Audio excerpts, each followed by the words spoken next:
नमस्कार, ANB news के खास कार्यक्रम सत्ता के महासंग्राम में आपका स्वागत है। आपके साथ मैं हूं समर्थ प्रेरणा। अपनी इस खास पेशकश में हम 2024 के चुनावी समर के मैदान में उतर चुके सियासी योद्धाओं के तीखे वार पलटवार आपको सुनवाते हैं। नेताओं की जुबानी तर्कश से निकला हर तीर क्या निशाने को भेद पाया या चूक गया, ये बताते हैं। साथ ही बड़े चुनावी मुद्दों पर जनता यानी आपकी राय भी देश के हर कोने तक पहुंचाते हैं। कुल मिलाकर फुल चुनावी डोज से भरे इस बुलेटिन में आपको चुनाव के सभी रंग देखने को मिलते हैं। तो फिर इंतजार किस बात का है, चलिए शुरू करते हैं सत्ता का महासंग्राम।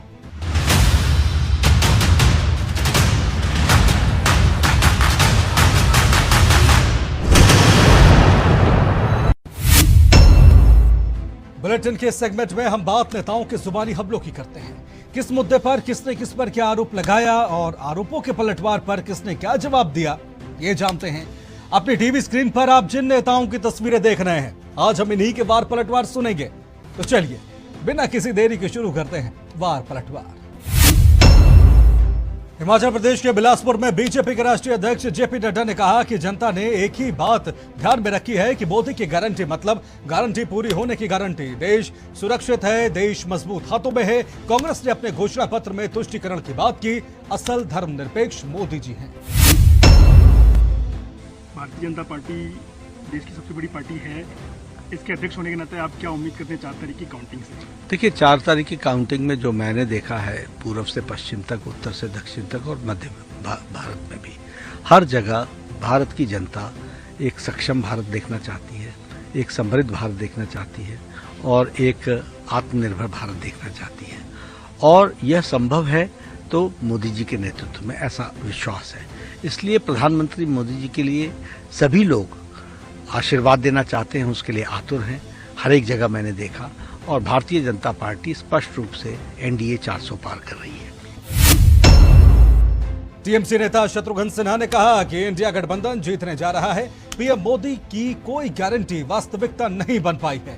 पीएम मोदी की विश्वसनीयता खत्म हो गई है। अपने अनुभव से मैं कह सकता हूं कि बीजेपी और उसके सहयोगी 150 से 200 सीटों तक भी नहीं पहुंच पाएंगे। जमीन पर क्या हम तो बोल चुके, एक को बोलते हैं हवा बहुत जबरदस्त है, इंडिया ब्लॉक जीतेगी, बहुत अच्छे से जीतेगी, ये मुझे पूरा विश्वास है। और चाहे मोदी मीडिया कुछ भी कहे, अब हवा हवाई हो चुके हैं 400 का नारा। और अब जो है मुद्दा वर्सेस मोदी है। मुद्दे एक तरफ है, मोदी की फेल्ड गारंटी एक तरफ है। हमारे दोस्त हैं माननीय प्रधानमंत्री, एक भी गारंटी पहले पूरी नहीं हुई। चाहे उनकी गारंटी हो 2 करोड़ रोजगार देने की, महंगाई कम करने की, महिलाओं पर अत्याचार बहुत हुआ। अब की बार मोदी सरकार बहुत हुई महंगाई की बार, अब की बार मोदी सरकार किसानों की आमदनी डबल करनी, यानी बहुत।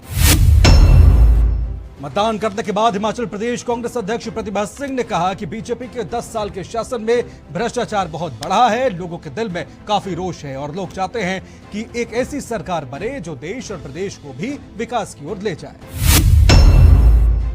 मंडी पार्लियामेंट्री सेगमेंट के लिए अपने परिवार समेत वोटिंग करती है।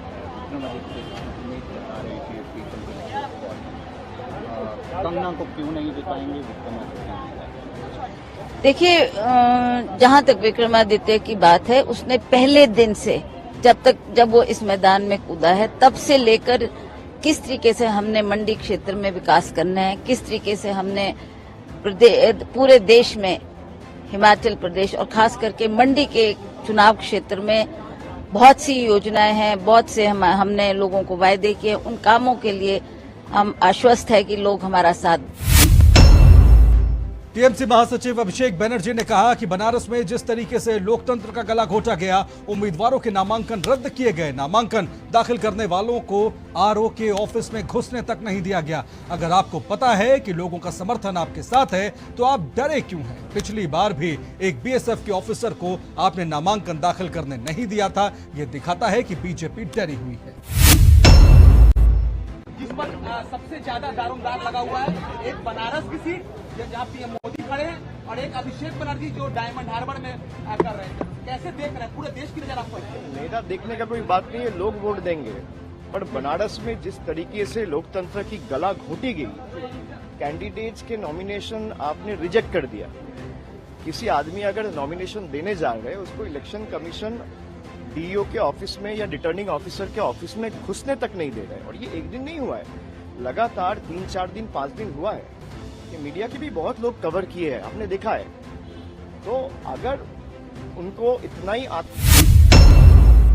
आरजेडी नेता तेजस्वी यादव ने जनता से अपील की कि जो लोग संविधान, आरक्षण और लोकतंत्र को खत्म करना चाहते हैं उन्हें वोट की चोट दें। तेजस्वी ने कहा कि पीएम मोदी का ध्यान नहीं, उनका फोटोशूट चल रहा है, फोटोशूट खत्म हो जाएगा, उसके बाद वो वापस आ जाएंगे। बिहार चौंकाने वाले नतीजे दे रहा है और हम 300 पार हो रहे हैं। जो लोग संविधान, आरक्षण, लोकतंत्र को खत्म करना चाहते हैं, जिनके वजह से बेरोजगारी, महंगाई, गरीबी बढ़ी है, उनको वोट का चोट देने का काम करें, ये अपील है लोगों से। दिल्ली जा रहे हैं, बैठक है 3 बजे है ना आज दिल्ली में। मोदी जी का कोई मेडिटेशन है, खाली फोटोशूट चल रहा है। फोटोशूट खत्म हो जाएगा, उसके बाद वापस आ जाएगा।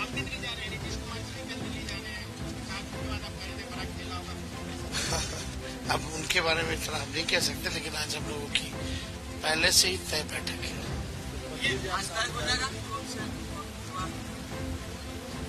नहीं, अभी तक रिजल्ट की बात ही नहीं। माहौल क्या लग रहा है? क्या माहौल लग रहा है? अंतिम में सब कुछ हो चुका है क्या? एक तरफा हम लोग सरकार, हम आपको पहले भी बोले, बिहार तो चौंकाने वाला रिजल्ट दे ही रहा है और हम लोग 300 पार हो रहे हैं। शुक्रिया। और सत्ता के महासंग्राम में फिलहाल वक्त हो चला एक छोटे से ब्रेक का। ब्रेक के बाद क्या बोलती जनता।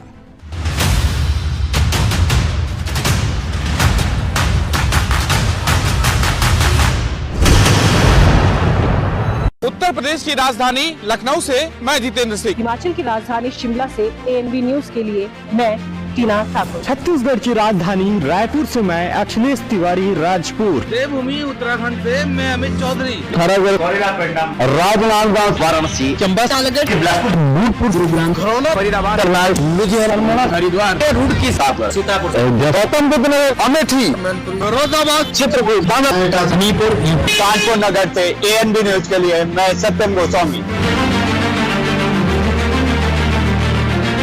सबसे बड़ा नेटवर्क ANB न्यूज। नहीं दबेगी कोई आवाज, हटेगे पर्दे, सामने आएगा हर राज। वो सिखाते हैं हकीकत, उनकी सच्चाई सामने लाते हैं हम। इसीलिए ANB न्यूज पर भारत को है नाज।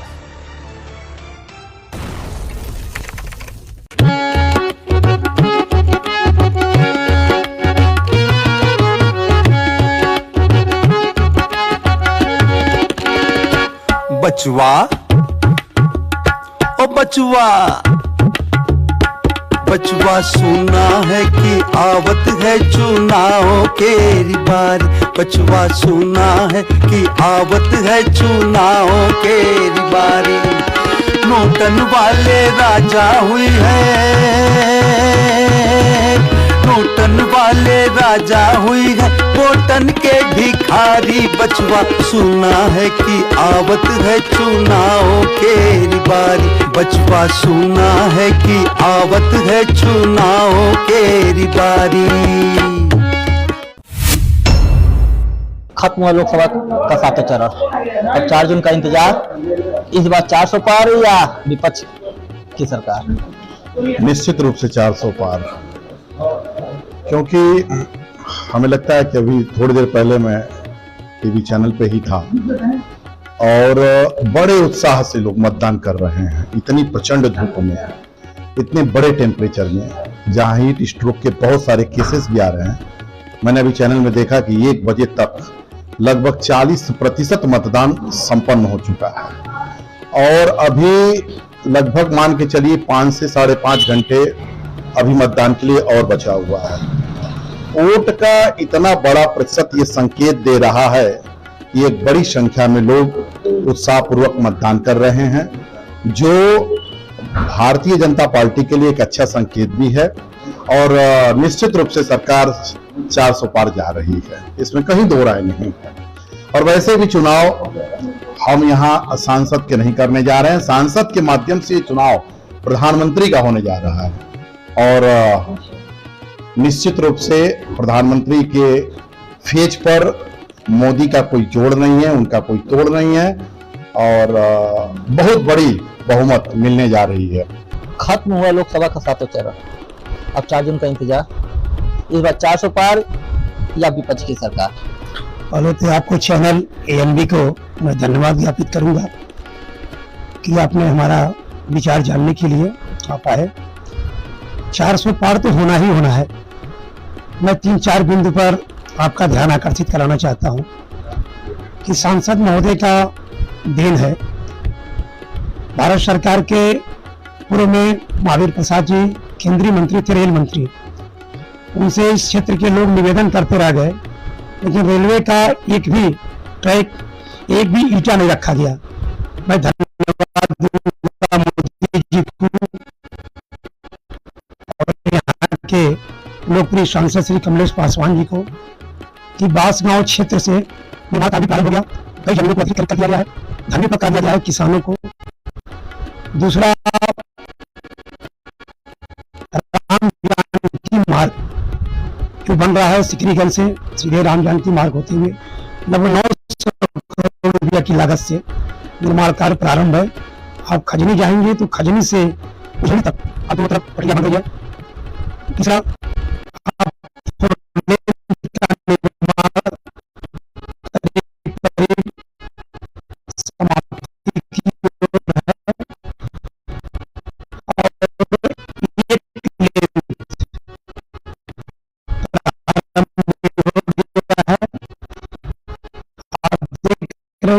बहुत दिनों से पटना चौराहे की जाम की स्थिति थी।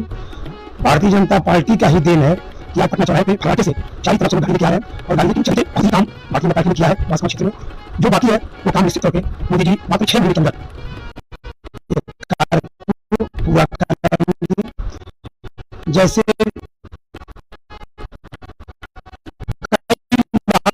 लोगों को इस लोकसभा क्षेत्र में जिसके पास घर नहीं था उन्हें आवास दिया। कई मरीज की मृत्यु हो जाती थी, उनके पास जाता था, हार्ट अटैक या ऐसे रोग होता था, लेकिन मैं धन्यवाद दूंगा पंचायत विभाग की तरफ से माननीय मोदी जी को, उन्हें जरूरतमंदों का ध्यान दिया और 5 लाख रुपए का आयुष्मान कार्ड जरूरतमंदों की व्यवस्था कराई। और मैं कह सकता हूँ कि कई हजारों की जान इस आयुष्मान कार्ड के द्वारा बचाए। एक उदाहरण आपको मैं दूंगा, इस पूर्वांचल में हॉस्पिटल बढ़लगंज, आप कभी भी वहाँ जाए पता लगाए कि अगर जितना ऑपरेशन हो रहा है उसमें लगभग 70% ऑपरेशन आयुष्मान कार्ड से हो रहा है। तो मोदी जी ने काम बहुत किया। आयुष्मान कार्ड से लेके आवास से लेके गैस सिलेंडर, मुझे याद है कि रात भर हम लोग खड़े रहते थे और सुबह होते गारंटी नहीं थी कि हमको गैस सिलेंडर मिले। आज गैस वाला आके घर पूछता है कि आपको गैस चाहिए। बिजली की व्यवस्था, वही तार है, वही ट्रांसफार्मर है और भारतीय जनता पार्टी नगर में आप देख रहे होंगे कि पूरी नगर में तार बदला गया है। ट्रांसफार्मर में 34 जगह ट्रांसफार्मर का बनवाने दिया था जो कि विधायक के द्वारा, और लगभग 17 जगह ट्रांसफार्मर का लोड हो गया। जो बाकी है अगले महीने में उसका लोड बढ़ जाएगा। 8 घंटे, 7 घंटे, 6 घंटे हमको बिजली मिलती थी। आज जब से सरकार बनी है मोदी जी का, जब से सरकार बिजली कर रहा है, आप देख रहे हैं कि बिजली हमको 20 से 21 घंटे मिल है। कहीं कहीं तार टूट गया या ब्लास्ट हो गया, कभी लाइट की स्थिति खराब हो गई, लाइट हमको बहुत अच्छा मिल रही है। और पूरा हमको पूरा विश्वास है कि जो भी बाकी कार्य है वो मोदी जी ही कराएंगे, पूरा विश्वास है। और मैं पुनः आपके चैनल के द्वारा निवेदन करूंगा आम मतदाता से कि अभी मात्र 2:30 बजा है, अभी समय है। जो लोग मतदान में भाग नहीं लिए हैं कृपया करके वो मतदान में भाग लें, राष्ट्रहित में अवश्य मतदान करें। और जैसे 500 वर्ष पहले भगवान राम का मंदिर का निर्माण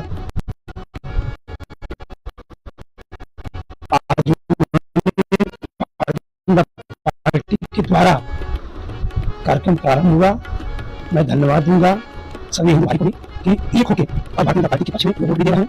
और मैं, कुछ लोग यह कह रहे हैं कि कमलेश जी बहुत कम दिखते हैं।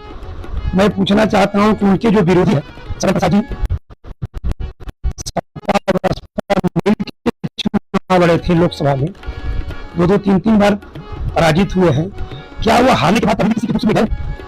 लेकिन हमारे सांसद और आपके सांसद निश्चित तौर पे दिखते हैं, जब भी कोई बुलाता तो आते हैं। और दुख में जानकारी होता है पहले में जब एक बार मुलाकात हो जाती है किसी कार्यक्रम में रमेश पासवान की मुलाकात होती है। जो बताते हैं मैं पूछना चाहता हूँ, सदल जी के वहाँ कई बार है, 5 साल पहले चुनाव लड़े थे, सदल जी हार गए थे, हारेंगे इस बार भी हारेंगे। और चौथी बार रमेश पासवान जी पुनः भारी मतों से विजयी होंगे और तीसरी बार प्रधानमंत्री श्री नरेंद्र भाई मोदी जी इस भारत के प्रधानमंत्री बनेंगे। जय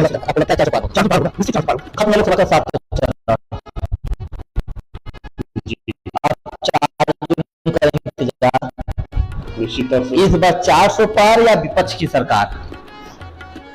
इस बार मोदी की ही सरकार।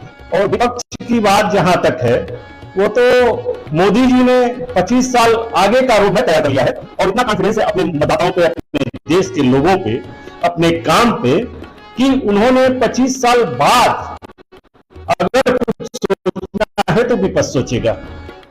विपक्ष तो कहीं है भी नहीं, कोई ऐसा विपक्ष नहीं रहा है। ये तो एक गठबंधन करके बेतरतीब बिना विचारधारा के गठबंधन करके ये लोग सरकार बनाना चाहते हैं, लेकिन जनता पूरी तरह इन लोगों को नका चुकी है और मोदी जी के कार्य को मोहर लगा दी है। आज देखिए, मैं अपना वोटिंग करने गया था, मैं भगवान राम का स्मरण किया। मेरे पिताजी राम मंदिर के लिए लाठियां खाए थे, उनके ऊपर पुलिस वाले लाठियां बरसाई थी जब मुलायम सिंह की सरकार थी।